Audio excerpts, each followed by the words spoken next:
நான் இப்போ ஒரு ஹை ரிஸ்க் ஸ்ட்ராட்டஜி சொல்றேன். யாருக்கெல்லாம் கேபிட்டல் சேஃபா இருக்கணும், வாலட்டாலிட்டி கம்மியா இருக்கணுங்கிறவங்க இதை ஃபாலோ பண்ணாதீங்க. ராகேஷ் ஜுன்ஜுன்வாலான்னு ஒரு மிகப்பெரிய இன்வெஸ்டர் இந்தியன் ஸ்டாக் மார்க்கெட்ல இருக்காரு. அவர் என்ன பண்ணுவாருன்னா, எந்த ஒரு கம்பெனியும் பினான்சியலி டவுன் ஆகி ரொம்ப டெட் ஆகி ரொம்ப க்ளோஸ் டவுன் ஆக போற கம்பெனில அவர் ரிகவரி ஆகும்போது இன்வெஸ்ட் பண்ணுவாரு. அது மாதிரி உள்ள ஒரு கம்பெனி தான் ரிலையன்ஸ் பவர்ங்கிறது. 300 ரூபா போன ஸ்டாக் ஒரு 7-8 வருஷத்துக்கு முன்னாடி இப்ப 22 ரூபா வரைக்கும் கீழே போச்சு. 6 மாசத்துக்கு முன்னாடி 22 ரூபா இருந்தது, இப்ப 44 ரூபா கோட் ஆகுது. இந்த கம்பெனி வந்து நிறைய டெட் இருந்தது. முகேஷ் அம்பானி அவர்கள் ப்ரமோட்டர் ஆஃப் த கம்பெனி இந்த கம்பெனி உள்ள டெட் எல்லாம் பே பண்ணிட்டாரு.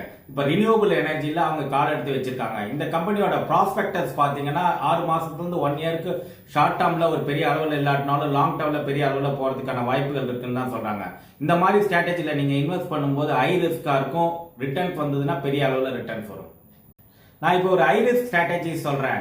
யாருக்கெல்லாம் கேபிட்டல் சேஃபா இருக்கணும், வாலட்டாலிட்டி கம்மியா இருக்கணுங்கிறவங்க இதை ஃபாலோ பண்ணாதீங்க.